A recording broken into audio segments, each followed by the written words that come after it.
সকলোকে প্ৰীতি আৰু সম্ভাষণ জনাই আজি আমি আজিৰ সেশনটো আৰম্ভ কৰিব ওলাইছো আজি আমি BESC 133 block 4 or unit 16 trend in assessment and evaluation এই ইউনিটটো আলোচনা কৰিম এই অধ্যায়টো আলোচনা কৰিম সো 16 নম্বৰ অধ্যায়ত এতে কোৱা হৈছে মূল্যায়ন আৰু মূল্যাঙ্কনৰ ক্ষেত্ৰত থকা নতুন ধাৰা বা নতুন দিশসমূহৰ কথা ইয়াতে কোৱা হৈছে আজি আমি এই নতুন দিশ বা নতুন ধাৰা যিখিনি মূল্যায়নৰ আৰু মূল্যাঙ্কনৰ ক্ষেত্ৰখনত নতুনকৈ উদ্ভাৱিত হৈছে এই দিশসমূহ আমি আলোচনা কৰিম সো মূল্যাঙ্কন আৰু মূল্যায়নৰ ধাৰাসমূহ আমি আগতে এই ব্লগটোৰ আগৰ অধ্যায়খিনিত আমি পাইছো মূল্যায়নৰ প্ৰকাৰসমূহ মূল্যায়নৰ বিভিন্ন আহিলাসমূহ মূল্যায়নৰ বিভিন্ন দিশসমূহ আমি চাই আহিছো বিভিন্ন আহিলা বিভিন্ন দিশসমূহ আমি আলোচনা কৰিছো ইয়াতে মূল্যায়নৰ ক্ষেত্ৰত কি নতুন নতুন দিশ সংযোজিত হৈছে নতুন নতুন ধাৰা বা নতুন নতুন ক্ষেত্ৰ মূল্যায়ন আৰু মূল্যাঙ্কনত সংযোজিত হৈছে সেই দিশখিনি আমি ইয়াতে আজি এই অধ্যায়টোত আলোচনা কৰিম অধ্যায়টোত আলোচনা কৰিব যাওঁতে আমি প্ৰথমে জানিব লাগিব যে মূল্যাঙ্কন আৰু মূল্যাঙ্কনৰ নতুন ধাৰাৰ যোনটো দিশ হেতু কেনেকৈ বিশেষকৈ শিক্ষাৰ ক্ষেত্ৰখনত প্ৰযুক্তি বিজ্ঞানৰ বিকাশৰ লগে লগে প্ৰযুক্তি বিজ্ঞানৰ বিকাশ হোৱাৰ লগে লগে শিক্ষাৰ ক্ষেত্ৰখনতো বিভিন্ন প্ৰযুক্তি বিজ্ঞানৰ প্ৰভাৱ আমি পৰা দেখিবলৈ পাইছো গতে প্ৰযুক্তি বিজ্ঞানৰ প্ৰভাৱ আহাৰ লগে লগে মূল্যায়নৰ ক্ষেত্ৰখনতো এক নতুনত্ব বা নতুন দিশৰ সূচনা মেলা বুলি আমি ক'ব পাৰো বিভিন্ন প্ৰযুক্তি বিজ্ঞান ব্যৱহাৰ হোৱাৰ ফলত মূল্যায়নৰ যোনটো এই পৰম্পৰাগত দিশ বা ধাৰা হেতু এতিয়া সলনি হৈ নতুন দিশলৈ সূচনা মেলা বুলি আমি ক'ব পাৰো বৰ্তমান সময়ত মূল্যাঙ্কন আৰু মূল্যায়নৰ বহুতো নতুন নতুন ধাৰা আমি শিক্ষাৰ ক্ষেত্ৰখনত বা একাডেমিক সেক্টৰটোত আমি দেখিবলৈ পাওঁ শৈক্ষিক ক্ষেত্ৰখনত আমি দেখিবলৈ পাওঁ এই ধাৰাসমূহৰ বিশেষকৈ জনপ্ৰিয়তা লাভ কৰিছে আমাৰ যদি আমি চাও বেছি জনপ্ৰিয়তা লাভ কৰিছে সেই মূল্যায়নৰ বিভিন্ন দিশসমূহ বা ধাৰাসমূহ কোভিড-19 ৰ পিছৰ সময়ছোৱা আমি জানো কোভিড-19 2019 চনত আৰম্ভ হৈছিল আৰু সেই সময়ছোৱাত শিক্ষাৰ ক্ষেত্ৰখনত এক অবৰ্ণনীয় পৰিৱেশৰ সৃষ্টি হৈছিল ক্লাছ পাতিৰ কথাই কওক বা মূল্যায়নৰ ক্ষেত্ৰতে কওক যেহেতু শিক্ষাৰ্থীসকলে শিক্ষানুষ্ঠানত উপস্থিত হ'ব পৰা নাছিল যদি শিক্ষাৰ্থীসকলে শিক্ষা গ্ৰহণ আৰু শিক্ষাৰ্থীসকলৰ আৰ্জিত জ্ঞানৰ মূল্যায়নৰ ক্ষেত্ৰত এক নতুন প্ৰত্যাহ্বান আহি পৰিছিল আমাৰ সমগ্ৰ বিশ্বতে গতিকে সেই প্ৰত্যাহ্বানসমূহ দূৰ কৰিবৰ কাৰণে শিক্ষাৰ ক্ষেত্ৰখনত কিছুমান নতুন নতুন দিশ উদ্ভাৱিত হ'ল নতুন নতুন দিশ ভাবিবলৈ বাধ্য হ'ল প্ৰত্যেকখন দেশে আৰু ফলস্বৰূপে নতুন নতুন কিছুমান শিক্ষাৰ ক্ষেত্ৰত বা শিক্ষাৰ আৰ্জিত জ্ঞান মূল্যায়ন কৰিবৰ কাৰণে নতুন নতুন দিশৰ সূচনা হোৱা বুলি আমি ক'ব পাৰো কোভিড-19 সময়ৰ পৰা মূল্যাঙ্কন আৰু মূল্যায়নত কিছু নতুন দিশৰ সংযোজন হৈছে আৰু সেই নতুন দিশসমূহ বেছিকৈ আমি দেখিবলৈ পাইছো কিহৰ ক্ষেত্ৰত প্ৰযুক্তি বিজ্ঞান প্ৰয়োগ কৰি বা প্ৰযুক্তি বিজ্ঞানৰ বিভিন্ন দিশসমূহ প্ৰয়োগ কৰি মূল্যায়নৰ এই দিশসমূহ বিকাশ হোৱা আমি দেখিবলৈ পাওঁ এতে অনলাইন মূল্যায়নৰ এক নতুন মূল্যায়ন ব্যৱস্থা অনলাইন মূল্যায়নটো হৈছে যোনটো আমি মূল্যায়নৰ নতুন ধাৰাসমূহৰ কথা কৈ আছো নতুন দিশসমূহৰ কথা কৈ আছো তাৰে এটা দিশ হৈছে কি অনলাইন মূল্যায়ন অনলাইন মানে গোটেই মূল্যায়ন প্ৰক্ৰিয়াটো কি হয় অনলাইন প্ৰক্ৰিয়াৰ যোগেদি সম্পন্ন কৰা হয় ইয়াতে শিক্ষাৰ্থীসকলে ফিজিক্যালি কি কৰিব নালাগে শিক্ষানুষ্ঠানত যাব নালাগে বা শিক্ষাৰ্থীসকলে শিক্ষানুষ্ঠানত গৈ হেতৰ মূল্যায়ন প্ৰক্ৰিয়াৰ সন্মুখীন হ'ব লগা নহয় হেতু ঘৰত বহি অনলাইন প্ৰক্ৰিয়াৰ যোগেদি গোটেই আৰ্জিত জ্ঞানৰ যিখিনি মূল্যায়ন শিক্ষাৰ্থীসকলক আমি কৰিব পাৰো গতিকে শিক্ষাৰ ক্ষেত্ৰখনত সংযোজিত নতুন ধাৰাসমূহৰ এটা ধাৰা হৈছে কি অনলাইন মূল্যায়ন ব্যৱস্থা তাৰপিছত মূল্যায়নৰ বাবে কিছুমান সংস্থা স্থাপন কৰা হৈছে কোভিড-19 ৰ পিছত যেতিয়া এটো বেছিকৈ অনুভৱ কৰা হ'ল যে আমাৰ শিক্ষাৰ্থীসকলৰ মূল্যায়নৰ ক্ষেত্ৰত আমি নতুন ধাৰা সংযোজিত কৰিছো গতিকে সেই ধাৰাসমূহ বা সেই নতুন দিশসমূহ পৰিচালনা কৰিবৰ কাৰণে কিছুমান নতুন সংস্থা স্থাপন কৰা হৈছে আৰু সেই সংস্থাসমূহে কি কৰিছে মূল্যায়নৰ বিভিন্ন দিশসমূহ কি কৰি আছে চাই আছে যেনেকৈ আমি এনটিএৰ কথা ক'ব পাৰো এনটিএ কি কৰিছে আমাৰ অনলাইন মূল্যায়নৰ বিভিন্ন ক্ষেত্ৰত ইউনিভাৰ্চিটি হওক কলেজে হওক বা অন্য ক্ষেত্ৰখিনি এন্ট্ৰেন্স এক্সাম বিলাকে হওক প্ৰৱেশিকা পৰীক্ষাৰ যিখিনি পৰীক্ষা হয় সেই গোটেইখিনি এনটিএ কি কৰে পৰিচালনা কৰে গতিকে সেইখিনি সংস্থাবিলাক সংস্থাপিত কৰা হৈছে তাৰপিছত কোৱা হৈছে যে অনলাইন মূল্যায়নৰ ক্ষেত্ৰত বা নতুন ক্ষেত্ৰত আৰু এটা দিশ হৈছে কম্পিউটাৰ ভিত্তিক মূল্যায়নৰ কথা কোৱা হৈছে অনলাইন মূল্যায়নৰ ক্ষেত্ৰত মই আগতে কৈছিলো যে অনলাইন প্ৰক্ৰিয়া যেহেতু সম্পূৰ্ণ হয় গতিকে তাত কম্পিউটাৰ বা তেনেকুৱা ধৰণৰ প্ৰযুক্তি বিজ্ঞানৰ আহিলাসমূহ প্ৰয়োগ কৰি বা যন্ত্ৰসমূহ প্ৰয়োগ কৰি কি কৰা হয় এই মূল্যায়ন প্ৰক্ৰিয়াখিনি সম্পূৰ্ণ কৰা হয় গতিকে শিক্ষাৰ ক্ষেত্ৰখনত মূল্যায়নৰ ক্ষেত্ৰখনত যিখিনি আমি নতুন নতুন ধাৰা বা নতুন নতুন দিশৰ আবিৰ্ভাৱ হোৱা দেখিবলৈ পাওঁ উদ্ভাৱিত হোৱা দেখিবলৈ পাওঁ তাৰ ভিতৰত এটা হৈছে অনলাইন মূল্যায়ন তাৰপিছত কোৱা হৈছে যে চাহিদা ভিত্তিক মূল্যায়ন তাৰপিছত কোৱা হৈছে যে কন্টিনিউয়াস বা অবিৰত মূল্যায়ন তেনেকুৱা ধৰণৰ কিছুমান দিশ বেছি ইয়াৰ আগতে আছিলে কিছুমান যে অবিৰত মূল্যায়নটো আগৰ পৰাই আছিল কিন্তু কোভিড-19 ৰ পিছৰ পৰা এটো অতি জনপ্ৰিয় হৈ আহে এতিয়া শিক্ষাৰ ক্ষেত্ৰখনত মূল্যায়নৰ আৰু মূল্যায়নৰ নতুন নতুন ধাৰাসমূহৰ বিষয়ে আমাৰ ভাৰতবৰ্ষৰ শিক্ষাৰ ব্যৱস্থাৰ উন্নতি কৰিবৰ কাৰণে শিক্ষা ব্যৱস্থা বিকাশ কৰিবৰ কাৰণে বিভিন্ন সময়ত ভাৰত চৰকাৰে কি কৰিছিল কিছুমান শিক্ষা আয়োগ বা কিছুমান শিক্ষা নীতি ঘোষণা কৰিছিল সেই শিক্ষা আয়োগ আৰু শিক্ষা নীতিসমূহেও কি কৰিছে যে শিক্ষাৰ ক্ষেত্ৰখনত বিশেষকৈ মূল্যায়নৰ ক্ষেত্ৰখনত নতুন নতুন দিশৰ সংযোজন হ'ব লাগে বুলি ইয়াতে সেই শিক্ষা আয়োগ বা শিক্ষা নীতিসমূহেও কি কৰিছিল গুৰুত্ব দিছিল আৰু ফলস্বৰূপে আমি বিভিন্ন শিক্ষা আয়োগ বিভিন্ন শিক্ষা নীতি বিভিন্ন সময়ত আগবঢ়োৱা মূল্যায়নৰ ক্ষেত্ৰত আগবঢ়োৱা বিভিন্ন পৰামৰ্শ আমি দেখিবলৈ পাওঁ তাৰ ভিতৰত প্ৰথম ইয়াতে কোৱা হৈছে কি যে বিশ্ববিদ্যালয় শিক্ষা আয়োগ যোনটো বিশ্ববিদ্যালয় শিক্ষা আয়োগৰ কথা আমি ইয়াতে ক'ব পাৰো বিশ্ববিদ্যালয় শিক্ষা আয়োগ 1948 ত আহিছিল এইখিনি কথা আমি ক'ব পাৰো তাৰ পিছত মুডালিয়াৰ কমিশন 1952 এই আয়োগবিলাকে কি পৰামৰ্শ আগবঢ়াইছিল সেইখিনি আমি ইয়াতে আলোচনা কৰিম এতে কোৱা হৈছে যে যেহেতু শিক্ষাৰ ক্ষেত্ৰখনত মূল্যায়নৰ ক্ষেত্ৰখনত আমি কি কৰিব লাগিব নতুনত্ব আনিব লাগিব গতিকে সেই নতুনত্ব আনিব যাওতে শিক্ষাবিদসকলৰ মাজত বা শিক্ষাৰ বিশেষজ্ঞসকলৰ মাজত বিভিন্ন সময়ত বিভিন্ন ধৰণৰ মতবাদ আমি থকা দেখিবলৈ পাওঁ মতানৈক্য হোৱা আমি দেখিবলৈ পাওঁ কিছুমানৰ মতে মূল্যায়ন কি হ'ব লাগে অবিৰতভাৱে চলিব লাগে কিছুমানৰ মতে আকৌ কৈছে মূল্যায়নটো কি হ'ব লাগে এটা সময়ত আমি কৰিব লাগে কিছুমান আকৌ আভ্যন্তৰীণ মূল্যায়নৰ ওপৰত বেছি গুৰুত্ব দিয়াৰ কথা কৈছে কিছুমান আকৌ বাহ্যিকভাৱে মূল্যায়ন কৰাৰ কথা কৈছে কিছুমান আকৌ আংশিকভাৱে আমি এটা অংশ এটা ইউনিট এটা ক্লাছত আমি মূল্যায়ন কৰিব লাগে কিছুমান আকৌ কৈছে যে নহয় সামগ্ৰিকভাৱে মূল্যায়ন কৰিব লাগে গতিকে এই মূল্যায়নৰ ক্ষেত্ৰত যিখিনি নতুন ধাৰাৰ সংযোজিত হৈছে এই ধাৰা সংযোজিত হোৱাৰ সমান্তৰালভাৱে শিক্ষাবিদসকলৰ মতে মূল্যায়নৰ যোনটো প্ৰক্ৰিয়া সেই প্ৰক্ৰিয়াটো আমি বিভিন্ন ধৰণৰ কি কৰিব পাৰো বিভিন্ন ধৰণে আমি প্ৰয়োগ কৰিব পাৰো সেই দিকটোলৈ বিভিন্ন সময়ত আমি শিক্ষাবিদসকলৰ মাজত কি দেখিবলৈ পাওঁ বিভিন্ন মতামত ব্যক্ত কৰা আমি দেখিবলৈ পাওঁ মূল্যায়নৰ দিশত যিখিনি নতুনত্বৰ আনিছে সেই নতুনত্বৰ ক্ষেত্ৰত শিক্ষা নীতি আৰু শিক্ষা আয়োগে কেনে ধৰণৰ পৰামৰ্শ আগবঢ়াইছিলে সেই পৰামৰ্শখিনি যদি আমি চাওঁ প্ৰথমে কৈছে বিশ্ববিদ্যালয় শিক্ষা আয়োগ আমি জানো ৰাধাকৃষ্ণন কমিশন বুলিও কোৱা হয় ৰাধাকৃষ্ণন শিক্ষা আয়োগ বুলিও কোৱা হয় বিশ্ববিদ্যালয় শিক্ষা আয়োগৰ 1948 চনত কি কৰা হৈছিল এই আয়োগখনক নিয়োগ কৰা হৈছিল এই আয়োগখনৰ মূল উদ্দেশ্য আছিল যে বিশ্ববিদ্যালয় শিক্ষা বা উচ্চ শিক্ষাৰ দিশটোৰ ওপৰত বিভিন্ন দিশসমূহ চালি জাৰি চাব বিভিন্ন দিশসমূহ চালি জাৰি চাই পৰামৰ্শ আগবঢ়াব গতিকে বিশ্ববিদ্যালয় শিক্ষা আয়োগৰ মূল্যায়নৰ ক্ষেত্ৰত যিখিনি কথা কৈছে সেই কথাখিনি যদি আমি ইয়াতে চাওঁ মূল্যায়নৰ ক্ষেত্ৰখনত নতুনত্বৰ কথা উপলব্ধি কৰিয়ে মূল্যায়নৰ ক্ষেত্ৰখনত নতুন ধাৰাৰ সংযোজন হ'ব লাগে সেইটো ভাবিয়ে বিশ্ববিদ্যালয় শিক্ষা আয়োগে কি কৈছিলে যে যদি আমি শিক্ষাৰ কোনো এটা দিশৰ সংশোধনৰ পৰামৰ্শ দিও সেইটো হ'ব পৰীক্ষা ব্যৱস্থা অৰ্থাৎ ইয়াতে কোৱা হৈছে যে শিক্ষা যদি আমি পাৰ্টিকুলাৰ সিঙ্গল এটা দিশৰ সংশোধনৰ কথা কওঁ সেই দিকটোৱে হ'ব পৰীক্ষা ব্যৱস্থা অৰ্থাৎ মূল্যায়ন ব্যৱস্থাৰ সংশোধনৰ কথা বিশ্ববিদ্যালয় শিক্ষা আয়োগে কি কৰিছে ঘোষণা পৰামৰ্শ আগবঢ়াইছিলে যে আমি যদি শিক্ষাৰ এটা দিশ কথা কওঁ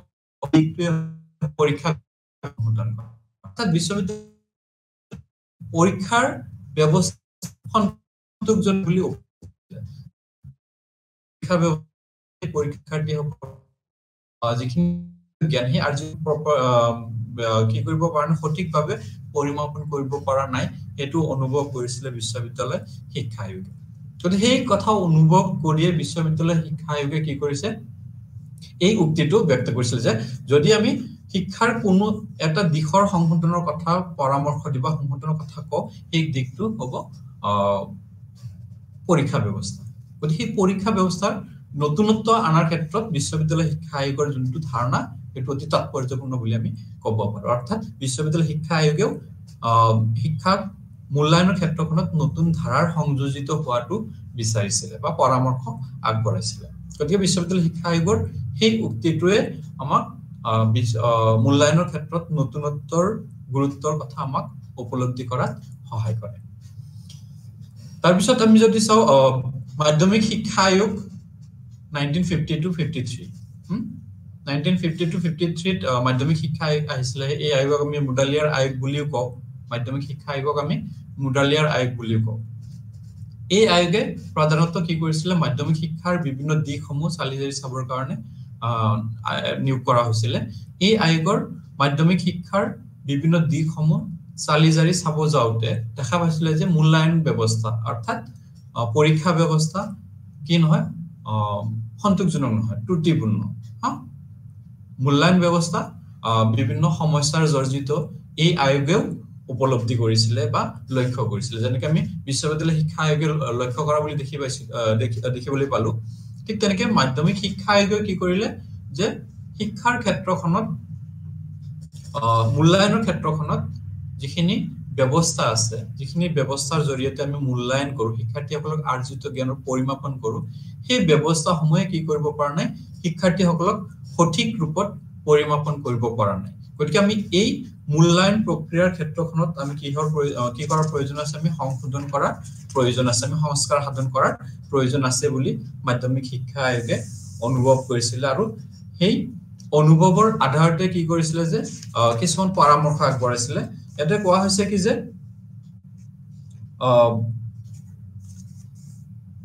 কোৱা হৈছে যে পৰীক্ষাৰ সংস্কাৰ সাধন কৰাটো মুডালিয়াৰ আয়োগৰ এক প্ৰধান পৰামৰ্শ আছিল পৰীক্ষাৰ ব্যৱস্থাৰ সংস্কাৰ সাধন কৰাটো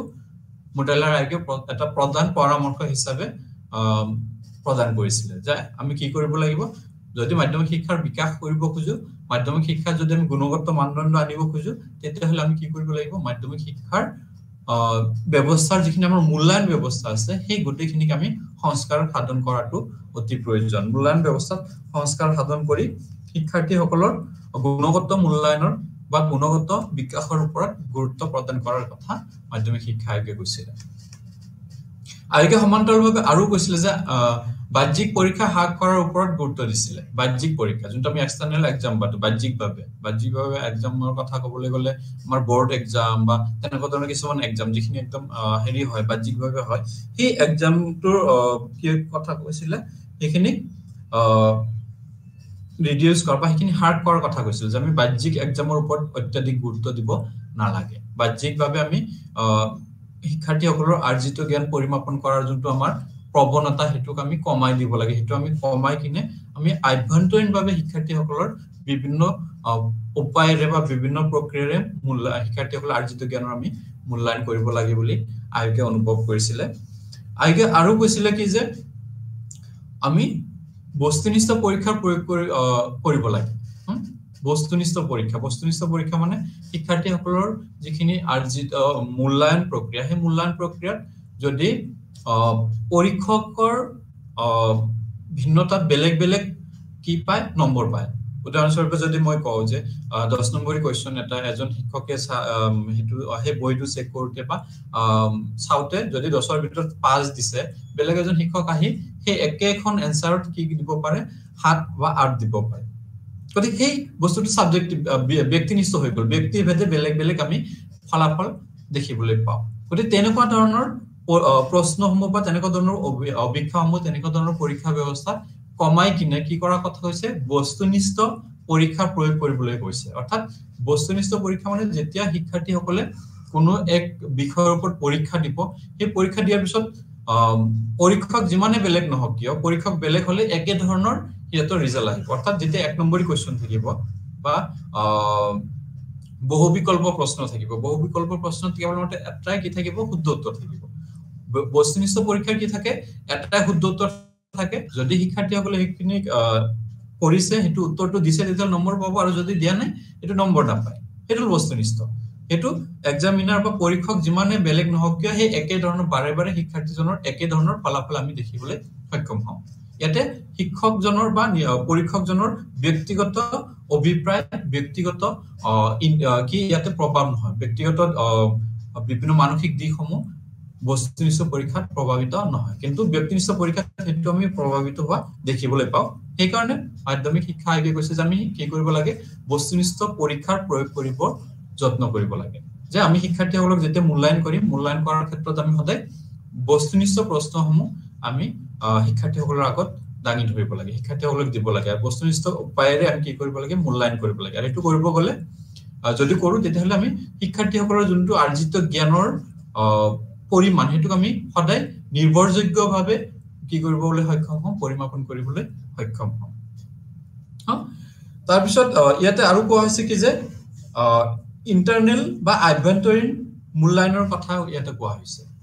বস্তুনিষ্ঠ পৰীক্ষাৰ গুৰুত্ব দিয়াৰ সমান্তৰালভাৱে কোৱা হৈছে যে আভ্যন্তৰীণ দিকটোৰ ওপৰত আমি সৰ্বাধিক গুৰুত্ব দিব লাগে আভ্যন্তৰীণ দিকটোৰ গুৰুত্ব দিব লাগে এই কাৰণে যে আমি শিক্ষাৰ্থীসকলক কেৱল এটা পৰীক্ষাৰ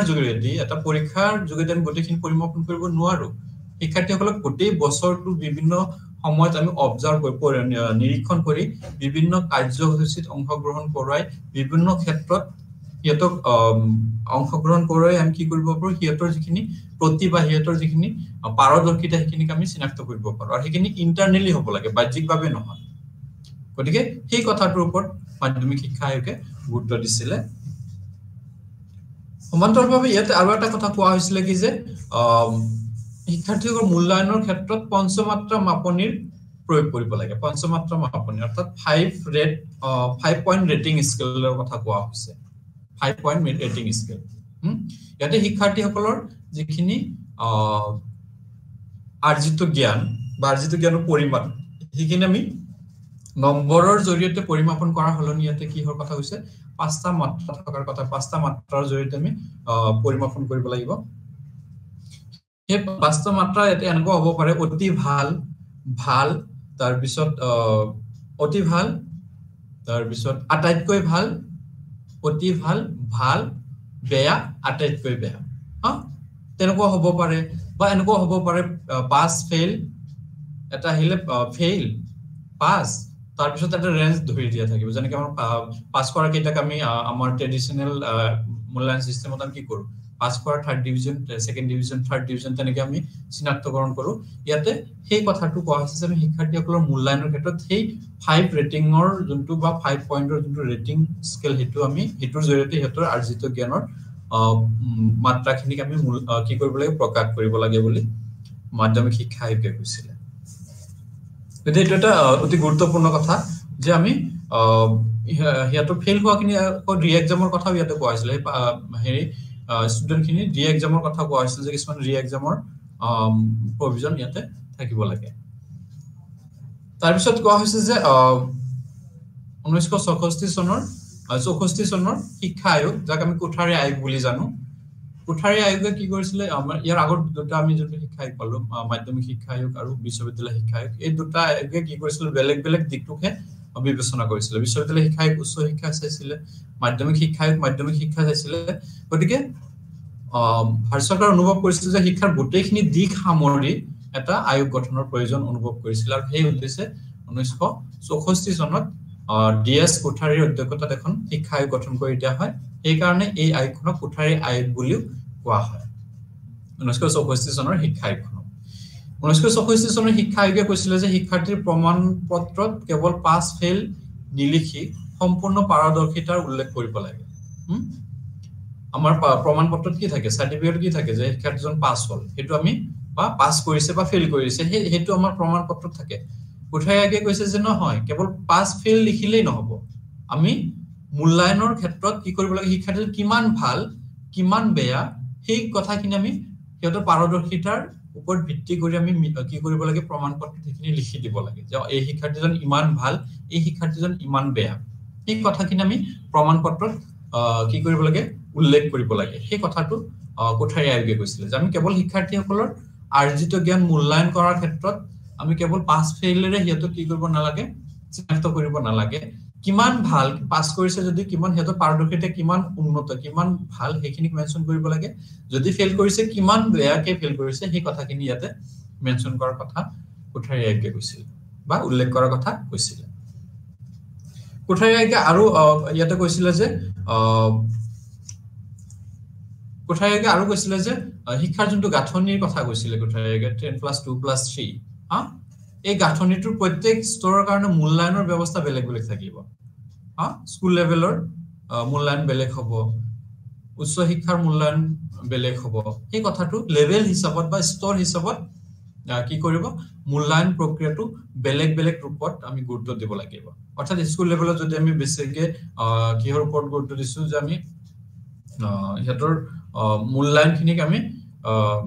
অবজেক্টিভ টাইপ কোৱেশ্চনৰ ওপৰত বেছি গুৰুত্ব দিছো হায়াৰ উচ্চ শিক্ষাৰ ক্ষেত্ৰত আকৌ ইয়াতে এপ্লিকেশন টাইপ কোৱেশ্চনৰ ওপৰত গুৰুত্ব দিব লাগিব এপ্লিকেশন শিক্ষাৰ্থীসকলে নিজে পঢ়ি উঠি বুজি তাক প্ৰয়োগ কৰি কেনেকৈ লিখিব পাৰিছে তাৰ ওপৰত গুৰুত্ব দিয়াৰ কথা কোৱা হৈছিল গতিকে শিক্ষাৰ গাঁথনি অনুসৰি শিক্ষাৰ লেভেল বা স্তৰ অনুসৰি মূল্যায়ন প্ৰক্ৰিয়া বেলেগ বেলেগ হ'ব লাগে বুলি কোঠাৰী আয়োগে পৰামৰ্শ আগবঢ়াইছিল তাৰপিছত ইয়াতে আৰু কোৱা হৈছিল যে কোঠাৰী আয়োগে আৰু কৈছিল যে প্ৰত্যেকখন ৰাজ্যই কি কৰিব মূল্যায়নৰ বাবে এক বেলেগ বেলেগ কি ব্যৱস্থা গ্ৰহণ কৰিব প্ৰত্যেক ৰাজ্যই হেতু হেৰি কৰিব মূল্যায়নৰ ক্ষেত্ৰত মূল্যায়নৰ বাবে বেলেগ বেলেগ ব্যৱস্থা গ্ৰহণ কৰিব সেই কথাটো ইয়াতে কোৱা হৈছিল কোঠাৰী আয়োগে কৈছিল তাৰপিছত 1968 চনৰ ৰাষ্ট্ৰীয় শিক্ষা নীতি আমাৰ ভাৰতবৰ্ষৰ শিক্ষা নীতি যিখিনি আহিছিল প্ৰথমটো আছিল 1968 চনৰ ৰাষ্ট্ৰীয় শিক্ষা নীতি স্বাধীনতাৰ প্ৰথমটো শিক্ষা নীতি আছিল এটো 1968 চনত এই শিক্ষা নীতি ভাৰত চৰকাৰে ঘোষণা কৰিছিল এই শিক্ষা নীতিটো কিছুমান মূল্যায়নৰ বাবে কিছুমান দিশৰ কথা কোৱা হৈছে প্ৰথমে কোৱা হৈছে অবিৰত মূল্যায়ন প্ৰক্ৰিয়াটো অবিৰতভাৱে হ'ব লাগে বুলি ৰাষ্ট্ৰীয় শিক্ষা নীতি 1968 কি কৰিছিল ঘোষণা কৰিছিল যে মূল্যায়নটো অবিৰতভাৱে কৰিব লাগে এই বছৰৰ শেষত মূল্যায়ন কৰাৰ যোনটো প্ৰৱণতা হেতু আমি এৰিব লাগে প্ৰত্যেক মাহত প্ৰত্যেক 3 মাহৰ মূৰে মূৰে আমি মূল্যায়ন প্ৰত্যেকটো ক্লাছত প্ৰত্যেকটো সপ্তাহত আমি মূল্যায়ন কৰি থাকিব লাগে অবিৰতভাৱে একেৰাহে আমি মূল্যায়নটো কৰি থাকিব লাগে বছৰৰ শেষত বা 6 মাহৰ শেষত সেমিষ্টাৰৰ শেষত মূল্যায়নৰ সেই প্ৰৱণতাটো এৰি আমি অবিৰতভাৱে মূল্যায়ন কৰাৰ কথা ইয়াতে কোৱা হৈছিল তাৰপিছত প্ৰাপ্তিৰ পৰিমাণ বৃদ্ধি কৰা ইয়াতে প্ৰাপ্তিৰ পৰিমাণ বৃদ্ধি কৰাৰ ওপৰত কোৱা হৈছিল যে আমি যিখিনি শিক্ষাৰ্থীসকলৰ প্ৰাপ্তিৰ কথা ইয়াতে আমি কৈছো যে মূল্যায়নৰ জৰিয়তে যদি আমি বাৰে বাৰে হিয়তক মূল্যায়ন কৰো অবিয়াসলি নিশ্চিত ৰূপত কি হ'ব হিয়তৰ যোনখিনি প্ৰাপ্তিৰ ক্ষমতাখিনি বৃদ্ধি পাব হেতু গম পাব যে কোনখিনি দিশত হিয়ত দুৰ্বল হৈ আছে কোনটো দিশৰ কাৰণে হিয়তৰ পাৰদৰ্শিতা সফলভাৱে হেতু পাৰদৰ্শিতা হ'ব পৰা নাই বা হেতু গোটেইখিনি কাম সফলভাৱে কৰিব পৰা নাই যেতিয়া আমি অবিৰতভাৱে মূল্যায়ন কৰাৰ লগে লগে সেই ভুলসমূহ বা সেই দিশসমূহ হেতু নিজে সংশোধন কৰি ল'ব আৰু হেতৰ প্ৰাপ্তিৰ পৰিমাণটো বৃদ্ধি হ'ব এই কথাটো ইয়াতে কোৱা হৈছে যে মূল্যায়ন বাৰে বাৰে মূল্যায়ন অবিৰত মূল্যায়নৰ জৰিয়তে শিক্ষাৰ্থীৰ প্ৰাপ্তিৰ পৰিমাণটো বৃদ্ধি কৰি তুলিব লাগে তাৰপিছত পৰীক্ষাত নিৰ্ভৰযোগ্যতা আৰু বৈধতা বৃদ্ধি কৰা পৰীক্ষাত নিৰ্ভৰযোগ্যতা আৰু বৈধতা নিৰ্ভৰযোগ্যতা মানে হ'ল যেতিয়া আমি কোনো এজন শিক্ষাৰ্থীৰ বা কোনো বিশেষ এজন শিক্ষাৰ্থীৰ মূল্যায়ন কৰিম মূল্যায়ন কৰাৰ পিছত বাৰে বাৰে যেতিয়া একে ধৰণৰ আমি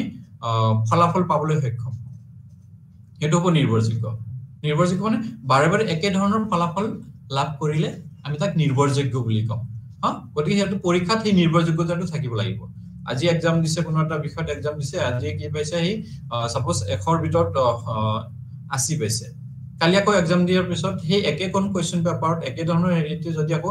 100 ভিতৰত 30 পায় তাৰমানে সেই নিৰ্ভৰযোগ্য নহয় নিৰ্ভৰযোগ্য হ'বৰ কাৰণে কি হ'ব শিক্ষাৰ্থীজনৰ আজি এক্সাম দি যদি 100 ভিতৰত 80 পাইছে কালি হয়তো 75 বা 75 পাব পাৰে কিন্তু 30 লৈ আহাটো এটো নিৰ্ভৰযোগ্য নহয় গতিকে পৰীক্ষাত সেই নিৰ্ভৰযোগ্যতাটো আনিব লাগিব তাৰ পিছত বৈধতা মানে পৰীক্ষাৰ যোনটো উদ্দেশ্যৰে পৰীক্ষাটো অনুষ্ঠিত কৰা হৈছে সেই বিষয়খিনিৰ আধাৰতে প্ৰশ্নখিনি বা পৰীক্ষাটো পাতিব লাগিব যোনটো বিষয় যোনটো পাঠ্যক্ৰমৰ আধাৰত শিক্ষাৰ্থীসকলক কি কৰা হৈছে বিষয়বস্তুখিনি উপস্থাপন কৰিব বিচৰা হৈছে পাঠ্যক্ৰমৰ বিষয়বস্তুৰ আধাৰতে শিক্ষাৰ্থীসকলক কি কৰিব লাগিব মূল্যায়ন কৰিব লাগিব যোনটো দিক বা যোনটো জ্ঞান বা যোনটো গুণৰ পৰিমাপন কৰিব বিচৰা হৈছে মূল্যায়ন কৰিব বিচৰা হৈছে সেই দিকটোৰ সম্পৰ্কিত বিভিন্ন প্ৰশ্নৰে কি কৰিব লাগিব পৰীক্ষাখিনি পৰিচালনা কৰিব লাগিব আমি বিভিন্ন সময়ত দেখিবলৈ পাওঁ শিক্ষাৰ্থীসকলে সাধাৰণতে এক্সাম দি আহি কয় যে সিলেবাছৰ বাহিৰৰ প্ৰশ্ন আহিছিলে আমি এইখিনি আমাৰ সিলেবাছত নাছিলে সেই সিলেবাছৰ বাহিৰৰ প্ৰশ্ন অহা মানে সেই পৰীক্ষাটো বৈধ নহয় বৈধতা নাথাকে যদি যিখিনি উদ্দেশ্য আগত ৰাখি পাঠ্যক্ৰমটো কি কৰা হৈছে বিকাশ কৰা হৈছে সেই পাঠ্যক্ৰমৰ ভিতৰৰ পৰা প্ৰশ্ন থাকিব লাগিব মূল্যায়নৰ বাবে সেইটো হল বৈধতা গতিকে সেই বৈধতাৰ নিৰ্ভৰযোগ্যতাৰ দিকটো বিকাশ কৰাৰ কথা ইয়াতে অবিৰত মূল্যায়ন কি 1968 চনৰ শিক্ষা নীতিয়ে কৈছিলে তাৰপিছত ইয়াতে কোৱা হৈছে যে 1986 চনৰ ৰাষ্ট্ৰীয় শিক্ষা নীতি 1968 চনৰ পিছত 1986 চনৰ আৰু এটা শিক্ষা নীতি ভাৰত চৰকাৰে ঘোষণা কৰে সেই শিক্ষা নীতিয়ে শিক্ষাৰ ক্ষেত্ৰখনত এক আমূল পৰিৱৰ্তন আনিবলৈ সক্ষম হৈছিল আমূল পৰিৱৰ্তন বহুত দিক নতুন নতুন দিক সংযোজন কৰিছিল এই শিক্ষা নীতিয়ে গতিকে এই শিক্ষা নীতিত মূল্যায়নৰ ক্ষেত্ৰত কি পৰামৰ্শ আছিল বা কি দিক উল্লেখ আছিল এইখিনি যদি আমি চাও ইয়াতে কোৱা হৈছে কি যে অবিৰত আৰু সামগ্ৰিক মূল্যায়নৰ ওপৰত গুৰুত্ব দিয়াৰ কথা কোৱা হৈছিল ইয়াতে যে আমি শিক্ষাৰ্থীসকলৰ মূল্যায়ন যেনেকৈ আমি ৰাষ্ট্ৰীয় শিক্ষা নীতি 1968 টো পালো যে অবিৰত মূল্যায়নৰ কথা কোৱা হৈছে আৰু ইয়াতে অবিৰত আৰু সামগ্ৰিক শিক্ষাৰ্থীসকলৰ মূল্যায়নটো অবিৰতভাৱে কৰি থাকিব লাগিব আৰু সামগ্ৰিকভাৱে গোটেই দিশসমূহ সামৰি লৈ কেৱল এটা বিশেষ দিশ নহয় গোটেই দিশ অল ৰাউণ্ড ডেভেলপমেণ্ট যাক কওঁ সামগ্ৰিক বিকাশ হ'ব পৰাকৈ আমি মূল্যায়ন কৰিব লাগে ইয়াতে কোৱা হৈছিল এটা সমান্তৰালভাৱে আৰু কোৱা হৈছিল কি পাণ্ডিত্যপূৰ্ণ আৰু সহপাণ্ডিত্যপূৰ্ণ দিশসমূহৰো কি কৰিব লাগে মূল্যায়ন কৰিব লাগে পাণ্ডিত্যপূৰ্ণ আৰু সহপাণ্ডিত্যপূৰ্ণ মানে আমাৰ শৈক্ষিক দিকটোৰ লগত জড়িত যাক একাডেমিক্যালি বুলি আমি কওঁ একাডেমিক্যালি শৈক্ষিক দিকটোৰ লগত জড়িত দিশসমূহ হল পাণ্ডিত্যপূৰ্ণ আৰু যাক আমি কো-কাৰিকুলাৰ এক্টিভিটিজ বুলি কওঁ যিখিনি শৈক্ষিক ক্ষেত্ৰখনৰ লগত জড়িত নহয় শৈক্ষিক শিক্ষাৰ্থীজনৰ একাডেমিক কেৰিয়াৰৰ লগত জড়িত নহয় সেইখিনি সহপাণ্ডিত্যপূৰ্ণ যেনেকৈ বিভিন্ন ধৰণৰ খেল ধেমালি বিভিন্ন ধৰণৰ প্ৰতিযোগিতা বিভিন্ন ধৰণৰ তেনেকুৱা ধৰণৰ প্ৰগ্ৰাম সেইখিনিত শিক্ষাৰ্থীসকলৰ সেইবিলাকৰ জৰিয়তে কি কৰা হয় ইয়াতে সমান্তৰালভাৱে মূল্যায়নৰ কথা কোৱা হৈছে পাণ্ডিত্যপূৰ্ণ দিশসমূহ মূল্যায়ন কৰিব লাগিব সমান্তৰালভাৱে সহপাণ্ডিত্যপূৰ্ণ দিশসমূহ মূল্যায়ন কৰিব লাগিব বুলি ইয়াতে কোৱা হৈছিল ইয়াতে আৰু কোৱা হৈছিল কি যে সেকেন্ডাৰী এডুকেশ্যনত কি আনিব লাগে সেকেন্ডাৰী এডুকেশ্যনত গুণগত দিকটোৰ ওপৰত সৰ্বাধিক গুৰুত্ব দিব লাগে শিক্ষাৰ্থীসকলৰ গুণগত দিকটোৰ বিকাশৰ ওপৰত গুৰুত্ব দিব লাগে পৰিমাণগত দিশৰ ওপৰত নহয় শিক্ষাৰ্থীজনে কিমান নম্বৰ পালে 80% পালে 90% পালে হেতুৰ ফলনি শিক্ষাৰ্থীজন কিমান ভাল শিক্ষা ল'ব পাৰিলে হেতুৰ ওপৰতে বেছি গুৰুত্ব দিয়াৰ কথা ৰাষ্ট্ৰীয় শিক্ষা নীতি 1986 কোৱা হৈছিল এটা সমান্তৰালভাৱে 1986 চনৰ শিক্ষা নীতিত আৰু এটা কথা কৈছিল শিক্ষা মূল্যায়নৰ ক্ষেত্ৰত নতুন দিশৰ সংযোজনৰ কথা কৈছিল এটো হল সেমিষ্টাৰ সিস্টেম ষান্মাসিক ব্যৱস্থাটো ইয়াতে আৰম্ভ কৰাৰ কথা কৈছিল সেকেন্ডাৰী ষ্টেজতে বা মাধ্যমিক স্তৰতে কি কৰিব সেমিষ্টাৰ সিস্টেমৰ আৰম্ভ কৰাৰ কথা কোৱা হৈছিল মূল্যায়নৰ ক্ষেত্ৰত এটা এটা নতুন দিক ৰাষ্ট্ৰীয় শিক্ষা নীতিয়ে কৈছিল যে মূল্যায়নৰ ক্ষেত্ৰত আমি এটো ইয়াতে যেতিয়া আমি 6 মাহ মূৰে মূৰে শিক্ষাৰ্থীসকলক মূল্যায়ন কৰিম শিক্ষাৰ্থীসকলৰ অধ্যয়নৰ প্ৰতি কি বাঢ়িব আগ্ৰহ বাঢ়িব অধ্যয়নৰ প্ৰতি হেতক আমি শিক্ষাৰ্থীসকলক কি কৰিব পাৰো ব্যস্ত ৰাখিব পাৰো যদি বছৰ শেষত পৰীক্ষা হয় প্ৰথম 3-4 মাহ 5-6 মাহ হেতক কি এনে সময়খিনি পাৰ কৰা পঢ়াৰ প্ৰতি হেৰি নাহে আগ্ৰহ নাহে গতিকে সেই আগ্ৰহটো ধৰি ৰাখিবৰ কাৰণে অবিৰতভাৱে চলি থাকিবৰ কাৰণে ইয়াতে 6 মাহ মূৰে মূৰে পৰীক্ষাৰ যোনটো ফাইনেল পৰীক্ষা হেতু হ'ব লাগে বুলি ইয়াতে কোৱা হৈছিল যে সেকেন্ডাৰী বা মাধ্যমিক স্তৰতে আমি সেমিষ্টাৰ সিস্টেমটো কি কৰিব লাগে আৰম্ভ কৰিব লাগে ইয়াতে আৰু কোৱা হৈছিল কি যে আমি শিক্ষাৰ ক্ষেত্ৰখন মূল্যায়ন ক্ষেত্ৰখনৰ পৰা আমি সাবজেক্টিভিটি বা ব্যক্তিনিষ্ঠ যোনটো ধাৰণা মূল্যায়নৰ যোনটো ব্যক্তিনিষ্ঠ ধাৰণা হেতুক আমি কি কৰিব লাগে নাইকিয়া কৰিব লাগে যোনটো মই কলো যে পৰীক্ষক বেদে যেতে বেলেগ বেলেগ নম্বৰ আহিব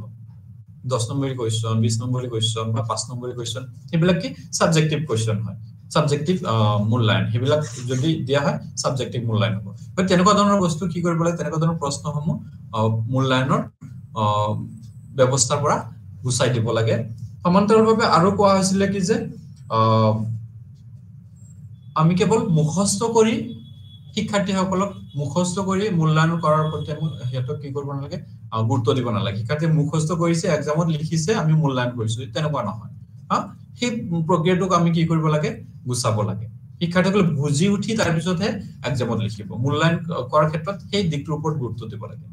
কেৱল মুখস্থ কৰি লিখিছে হেতুত গুৰুত্ব নিদি শিক্ষাৰ্থীসকল গোটেই কনসেপ্টটো গোটেই ধাৰণাটো বুজি উঠি তাৰ পিছত লিখাৰ প্ৰতি আমি হেতক কি কৰিব লাগে উৎসাহিত কৰিব লাগে ইয়াতে তাৰ পিছত আৰু কোৱা হৈছে যে নম্বৰৰ হলনি গ্ৰেডৰ প্ৰদানৰ কথা কোৱা হৈছে নম্বৰৰ হলনি আমি গ্ৰেড প্ৰদান কৰিব লাগিব যেনেকে 80% 90% 70% হেতু দিয়াৰ হলনি আমি কি কৰিব লাগে এটা গ্ৰেড দিব লাগে A B C D তেনেকুৱা গ্ৰেড দিকিনে শিক্ষাৰ্থীসকলৰ প্ৰাপ্তিখিনিক আমি সামগ্ৰিকভাৱে ইয়াতে কি কৰিবলৈ সক্ষম হ'ম প্ৰকাশ কৰিবলৈ সক্ষম হ'ম যেটা নম্বৰ থাকিব নম্বৰ থকাৰ লগে লগে আমি শিক্ষাৰ্থীসকলৰ মাজত বিভিন্ন সময়ত আমি কি দেখিবলৈ পাওঁ হিনমান্যতা তেনেকুৱা আমি দেখিবলৈ পাওঁ এজন শিক্ষাৰ্থীয়ে সাপোজ 92% পাইছে আৰু এজন 90% পাইছে গতিকে সেই 92% জন obviously superior feel কৰিব 90% পোৱাজনী হিনমান্যতাত ভুগিব গতি মাত্ৰ 2% ৰ কাৰণে শিক্ষাৰ্থীসকলৰ বিভিন্ন মানসিক সমস্যাৰ সৃষ্টি হয় বুলি এই শিক্ষানীতিত কি কৈছিল অনুভৱ কৰিছিল আৰু সেই কাৰণে নম্বৰৰ হলনি গ্ৰেড A দিয়া লগে 92% পোৱাজন আৰু 90% পোৱাজন একেটা গ্ৰেড থাকিব একেটা গ্ৰেড হিতে একে ধৰণৰ হেতে কি কৰিব পাৰিব এনজয় কৰিব পাৰিব এই কাৰণে গ্ৰেডৰ ব্যৱস্থাৰ কথা ইয়াতে কোৱা হৈছে যে আমি নম্বৰৰ হলনি আমি শিক্ষাৰ্থীসকলে কি কৰিব লাগে গ্ৰেড প্ৰদান কৰিব লাগে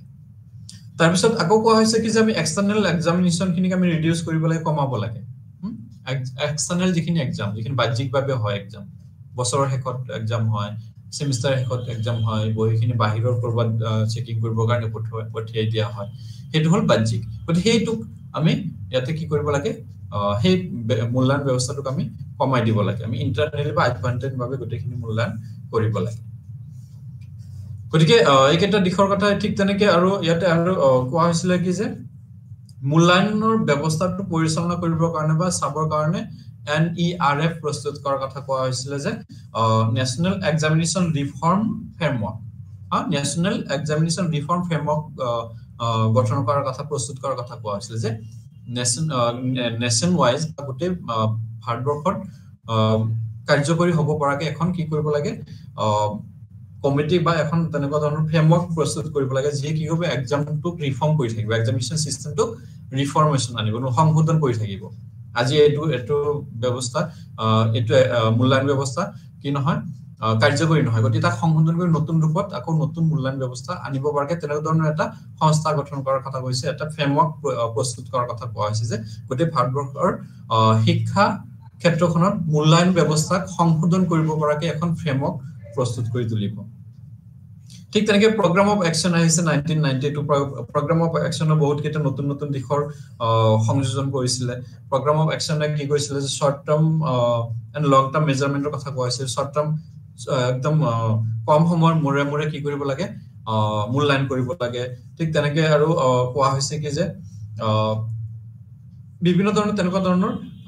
হেৰি মূল্যায়নৰ কথা কোৱা হৈছিল যে ভৰ্তিৰ ক্ষেত্ৰত আমি মূল্যায়নৰ জৰিয়তে আমি শিক্ষাৰ্থীসকলৰ নামভৰ্তিৰ ক্ষেত্ৰত আমি কি কৰিব লাগে মূল্যায়নৰ আধাৰত নামভৰ্তিত অংশগ্ৰহণ কৰাৰ কাৰণে ব্যৱস্থা কৰিব লাগে বহুত শিক্ষাৰ্থী এনেকুৱা দেখা গৈ যায় যে এডমিশন লৈছে ঠিকে নামভৰ্তি কৰিছে কিন্তু সেই বিষয়টোৰ সৈতে এডজাস্ট কৰিব নোৱাৰি পিছত তাৰ পৰা ওলাই আহে সেই বিষয়টো তাৰ কাৰণে কি নহয় গ্ৰহণযোগ্য নহয় তেও আগ্ৰহীন হয় হেতু পৰা ওলাই আহে গতিকে এই কাৰণ কোৱা হৈছে যে তাৰ আগতে আমি কি কৰিব লাগে এটা মূল্যায়ন কৰিব লাগে টেষ্ট ল'ব লাগে সেই মূল্যায়নৰ জৰিয়তে আমি শিক্ষাৰ্থীসকলৰ সেই বিষয়টোৰ পাঠ্যক্ৰমটোত এডমিশনত আমি হিয়তক সুবিধা কৰি দিব লাগে তেনেকুৱা ধৰণৰ বহুত কেইটা আহিছিল ঠিক তেনেকে নেশনাল কাৰিকুলাম ফ্ৰেমৱৰ্ক আহিছিল নেশনাল কাৰিকুলাম ফ্ৰেমৱৰ্কে 2005 এ কি কৰিছিল কিছুমান তেনেকুৱা ধৰণৰ সংশোধনৰ কথা কৈছিল তাৰপিছত 2020 চনৰ ৰাষ্ট্ৰীয় শিক্ষা নীতি মূল্যায়নৰ ক্ষেত্ৰত বহুত কেইটা গুৰুত্বপূৰ্ণ কথা কৈছিলে বহুত কেইটা নতুন নতুন দিশৰ কথা ইয়াতে কোৱা হৈছে ৰাষ্ট্ৰীয় 2020 চনৰ ৰাষ্ট্ৰীয় শিক্ষা নীতি প্ৰায় 3 দশকৰ পিছত এই শিক্ষা নীতিখন নতুনকৈ ঘোষণা কৰা হৈছিল ইয়াৰ আগতে 1986 ৰ শিক্ষা নীতিৰ আধাৰত আমাৰ ভাৰতবৰ্ষৰ শিক্ষা ব্যৱস্থা পৰিচালিত হৈ আছিল গতিকে এই শিক্ষা নীতিত বহুতখিনি নতুন নতুন দিশৰ কথা ইয়াতে কোৱা হৈছিল যে আমি মূল্যায়নৰ ক্ষেত্ৰত বা শিক্ষাৰ্থীসকলৰ পৰিমাপনৰ ক্ষেত্ৰত আমি ইহঁতৰ গোটেই কনসেপ্টৰ আধাৰত আমি কি কৰিব লাগে মূল্যায়ন কৰিব লাগে কনসেপচুৱেল এক্সপেক্টত আমি ইহঁতক বেছি গুৰুত্ব দিব লাগে মূল্যায়নৰ ক্ষেত্ৰত আমি কোনো ধৰণৰ কি আনিব লাগে জটিলতা আনিব নালাগে শিক্ষাৰ্থীসকলে বুজি পোৱাৰ পিছতহে আমি সেইখিনি মূল্যায়ন কৰিব লাগে জটিলতা থাকিব নালাগে তাৰ পিছত ইয়াত আৰু কোৱা হৈছে যে মূল্যায়নটো আমি অবিৰতভাৱে কৰিব লাগে তেনেকুৱা ধৰণৰ বহুত কেইটা পৰামৰ্শ দিছিলে আৰু তাৰ ভিতৰত এটা কোৱা হৈছে যে নিয়মিতভাৱে দক্ষতা ভিত্তিক গঠনমূলক মূল্যায়ন নিয়মিত মানে প্ৰত্যেক দিনা অবিৰতভাৱে প্ৰত্যেক সপ্তাহত হ'ব পাৰে প্ৰত্যেক দিনা হ'ব পাৰে প্ৰত্যেক মাহত হ'ব পাৰে তেনেকুৱা নিৰ্দিষ্ট এটা সময়ৰ মূৰে মূৰে কি কৰিব লাগিব দক্ষতা ভিত্তিক গঠনমূলক মূল্যায়ন মানে যোনটো পাঠদান চলি থকা সময়ত বা ক্লাছটো চলি থকা সময়ত যোনটো মূল্যায়ন কৰা হয় সেইটো কথা কোৱা হৈছে গঠনমূলক সময় যোনটো সেই কাম চলি থকা সময়ত শিক্ষা যেতিয়া মূল্যায়ন কৰা হয় গতি গঠনমূলক মূল্যায়নৰ কথা কোৱা হৈছিল নিয়মিতভাৱে এইখিনি দক্ষতা ভিত্তিক হ'ব লাগে বুলি কৈছিল শিক্ষণৰ বাবে মূল্যায়নৰ ওপৰত গুৰুত্ব আৰোপ কৰিব লাগে শিক্ষণৰ বাবে মূল্যায়ন শিকিবৰ বাবে মূল্যায়নখিনিক আমি কি কৰিব লাগে গুৰুত্ব দিব লাগে যে শিক্ষাৰ্থীসকলে যে শিকিব তাৰ ওপৰতহে আমি মূল্যায়নটো কৰিব লাগে তাৰ পিছত আৰু কোৱা হৈছে কি যে উচ্চ মানৰ দক্ষতাৰ পৰীক্ষা কৰা উচ্চ মানৰ যিখিনি স্কিল বা দক্ষতা আছে সেই দক্ষতাখিনিক পৰীক্ষা কৰাৰ কথা কোৱা হৈছে যিখিনি উচ্চ দক্ষতাখিনিক আমি পৰিমাপন কৰিব লাগে ঠিক তেনেদৰে আৰু কোৱা হৈছে কি যে মূল্যায়ন সংস্থা স্থাপনৰ কথা কোৱা হৈছিল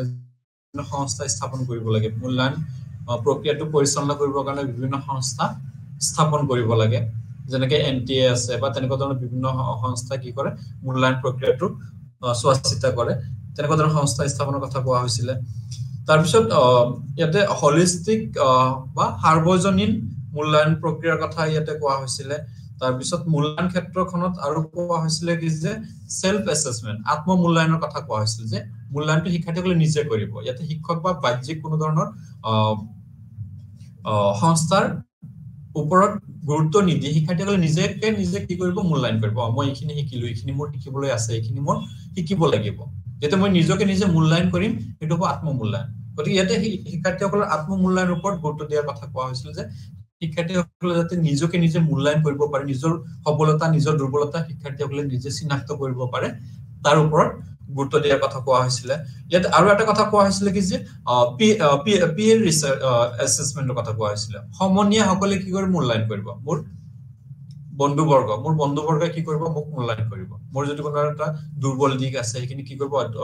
তুমি এইখিনি কি কৰিব লাগে বেছি গুৰুত্ব দিব লাগে এটা তুমি দুৰ্বল হৈ আছে উইক হৈ আছে গতিকে এটা তুমি বেছিকে গুৰুত্ব দিয়া তোমাৰ এটো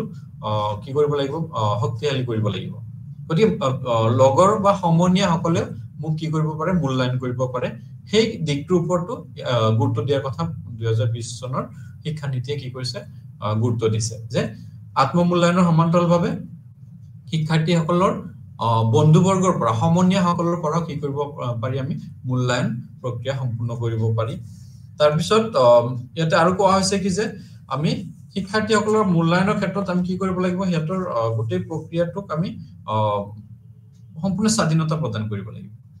সম্পূৰ্ণ ফুল ফ্ৰীডমৰ কথা কোৱা হৈছে ফুল ফ্ৰীডম আমি প্ৰভাইড কৰিব লাগিব হেতৰ বিভিন্ন বিষয় বিভিন্ন সাবজেক্ট নিৰ্বাচনৰ